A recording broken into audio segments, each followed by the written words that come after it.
जय हरी. भानुदासाच्या कुळी महाविष्णूचा अवतार. जसं भानुदासाच्या कुळात महाविष्णूचा अवतार म्हणजे नाथ महाराजांचा अवतार हा झालेला आहे आणि नाथ महाराजांचा पुढचा अवतार हा साधू महाराजांचा.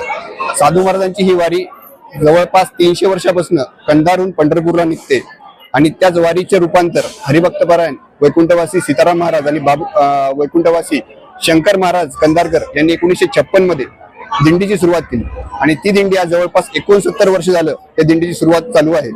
आम्ही कंधारवरून 19 जूनला निघालोय आणि 3 जुलैला पंढरपूर येथे पोहोचणार आहे. हा 14 दिवसांचा प्रवास आहे. आज आमचा मुक्काम अहमदपूर येथे आहे आणि आमच्या सोबत जवळपास 700 ते 1000 लोक जवळपास आमच्या सोबत आहेत.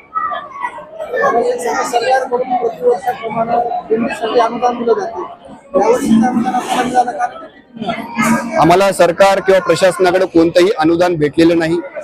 आम्ही सरकारकडे वारंवार विनंती करून सुद्धा आम्ही विनंती अनुदानाची केली नव्हती. सुरक्षितता आणि वैद्यकीय सुविधा यासाठी केली होती, कारण की आमच्या सोबत यावर्षी 60 किलो चांदीची पालखी आणि पूजेचं साहित्य आहे आणि 700 ते 1000 लोक सोबत घेऊन पंढरपूरला प्रवास करायचा आहे. त्यामुळे वैद्यकीय सुविधा ही आमची प्राथमिक एक गरज आहे. ती आम्ही सरकारला वारंवार मागितली, परंतु आजपर्यंत तरी आम्हाला सरकारकडनं किंवा प्रशासनाकडनं काहीही त्याचं उत्तर आलेलं नाही. परंतु अपेक्षा आहे की सरकार ही इच्छा पूर्ण करेल.